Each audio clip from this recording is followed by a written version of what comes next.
မင်္ဂလာပါခင်ဗျာ Excellence မှာကြိုဆိုပါရစေကျွန်တော်ကတော့ Excellence English Language Center မှာအင်္ဂလိပ်ဘာသာစကားနည်းပြဦးစိုးတန်းစင်ဖြစ်ပါတယ်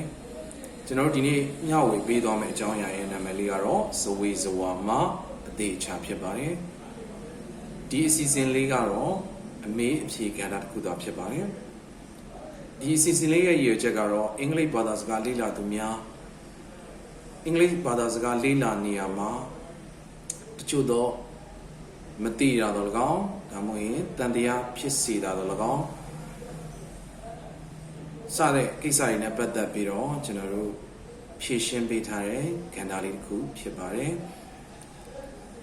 အဲဒီတော့ကျွန်တော်တို့ရဲ့အစီအစဉ်လေးကိုစလိုက်ကြအောင်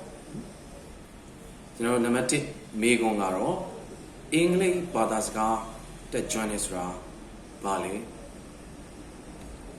အင်္ဂလိပ်ဘာသာစကားတက်ကျွမ်းတဲ့သူတွေဆိုတာဘယ်လိုလူမျိုးတွေကိုဆိုလို့တလဲပေါ့ဗျာအဲ့တော့ကျွန်တော်တို့အဖြေလေးကတော့နံပါတ်1ဥပမာအဖြစ်ကိုစမ်းတက်ကြည့်မယ်ဆိုရင်တော့အင်္ဂလိပ်ဝတ္ထုလိုလေးတွေဒါမှမဟုတ်ဝတ္ထုရှိပဲဖြစ်ဖြစ်ပေါ့နောက်တစ်ခုကအင်္ဂလိပ်ဆောင်းပါးလေးတွေ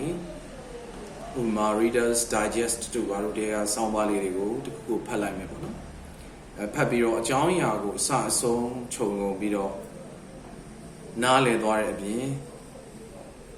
အင်္ဂလိပ်လိုမိမိနားလည်တဲ့အတိုင်းသူတစ်ပါးကိုပြန်ပြီးတော့ပြောပြနိုင်တာဒါမှမဟုတ်မိမိဘာသာမိမိစာရွက်တစ်ခုပေါ်မှာချပြီးတော့ကိုစကားလုံးလေးနဲ့ကိုပြန်ပြီးတော့ရေးနိုင်တာပေါ့နော်အဲ့ဒါမျိုးအရေးချင်းမျိုးရှိရပါမယ်နံပါတ်2ကတော့ဥပမာစကားပြောအဲ့လိုမျိုးစကားပြောဆိုရင်မိမိကိုရဲ့မိခင်ဘာသာစကားဖြစ်တဲ့မြန်မာဘာသာစကားလိုမျိုးရှင်ထဲမှာခန်းစားလိုက်တာနဲ့စကားလုံးတွေသူ့အလိုလိုထွက်လာပြီးတော့ပြောနိုင်တာမျိုး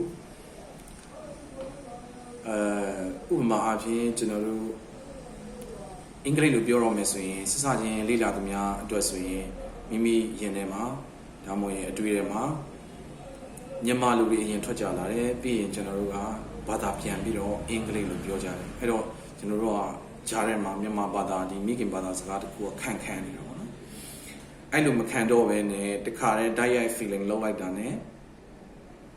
တခါတည်းစကားလုံးက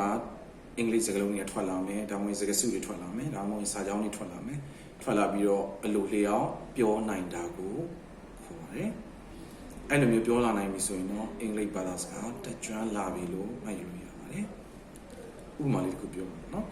ကျွန်တော်တို့ဒါလေးဆိုလို့ရှိရင်penဒါလေးကိုမြင်လိုက်လို့ရှိရင်ကျွန်တော်တို့မြန်မာလိုဘောပင်လို့စာမြင်ပြီးတော့မှဘောပင်ကိုအင်္ဂလိပ်လိုခေါင်းထဲမှာဘာသာပြန်ပြီးတော့မှ pen ဆိုပြီးပြောရင်အဲ့ဒါတဆင့်ခံတယ်လို့ဒါလေးကိုမြင်လိုက်တာနဲ့ pen လို့သိနေတာဒီအဲ့ဒါဘာအဆင့်မှမခံဘဲနဲ့မြင်တာဒါမှမဟုတ်ခံစားတာအကုန်လုံးကိုအင်္ဂလိပ်လိုတခါတည်းတန်းထွက်လာတာမျိုးဖြစ်အောင်ဖြစ်ပါတယ်အဲ့လိုဖြစ်မှလည်းကျွန်တော်တို့ကကျွမ်းကျင်တယ်လို့ခေါ်ပါတယ်နောက်နံပါတ်3သူတစ်ပါးအင်္ဂလိပ်လိုလာပြီးပြောတာမျိုးပေါ့လာပြီးပြောရင်လည်းဘာသာတွေလိုက်ပြီးတော့မြန်မာလူတွေလိုက်ပြန်မနေရပဲစကားစုတွေတစုနဲ့တစုကိုလိုက်ပြန်နေစရာမလိုပဲနဲ့အင်္ဂလိပ်လိုဝင်လာတိုင်းတခါတည်း automatically အလိုလျောက်နော်နားလည်နေတာမျိုးကိုခေါ်ပါတယ်ဘာသာပြန်စရာမလိုရပါဘူးဘာသာပြန်ရပြီဆိုရင်တော့အဲ့ဒါတခုခံလို့ရသေးတယ်အဲ့ဒါဆိုရင်တော့တကြောင်မဟုတ်ပါဘူးတကယ်လို့အရန်များလာဟိုဘက်ကပြောတာတွေစက်တိုက်တွေဖြစ်လာလို့ရှိရင်ကျွန်တော်တို့ကနောက်ကလိုက်မမိတာမျိုးဖြစ်ပါတယ်အဲ့တော့သူတို့လာပြောရင်အဲ့အတိုင်းပဲကျွန်တော်မြန်မာစကားကိုနားလည်တယ်လို့မျိုးပဲဘယ်လိုတုံ့ပြန်ရမလဲဆိုတာလည်းသိတယ်နောက်တစ်ခုဘယ်လိုနားထောင်ရမလဲဆိုတာလည်းသိတယ်ဆိုတဲ့အနေအထားမျိုးဖြစ်ပါတယ်အဲ့တော့ဂျားကန်ကိုယ့်ရဲ့မိခင်ဘာသာစကားမလို့မှရပါမယ်နားထောင်တာပဲဖြစ်ဖြစ်ပြောတာပဲဖြစ်ဖြစ်နော်အဲ့ဒါမျိုးဆိုရင်တော့အခြေခံအဖြစ်အင်္ဂလိပ်စာတက်ကျွမ်းလာပြီပေါ့နေပြီလာပြီရပါတယ်လုံးဝကြီးတစ်ဖက်ကန်းခက်ကြီးဖြစ်သွားတာမျိုးမဟုတ်ပါနဲ့အဆင်ပြေပါပြီတော်တော်ကြီးကိုအဆင်ပြေပေါ့နော်နောက်တစ်ခုကစာရေးဖတ်နိုင်ပြီနောက်ကိုယ့်ရဲ့ဘွဲ့တော်ပညာရေးနဲ့ပတ်သက်တဲ့အရာမျိုးတွေကိုကိုယ်ဆက်လက်ပြီးတော့လေ့လာနိုင်ပြီဖြစ်ပါတယ်အဲဒါတော့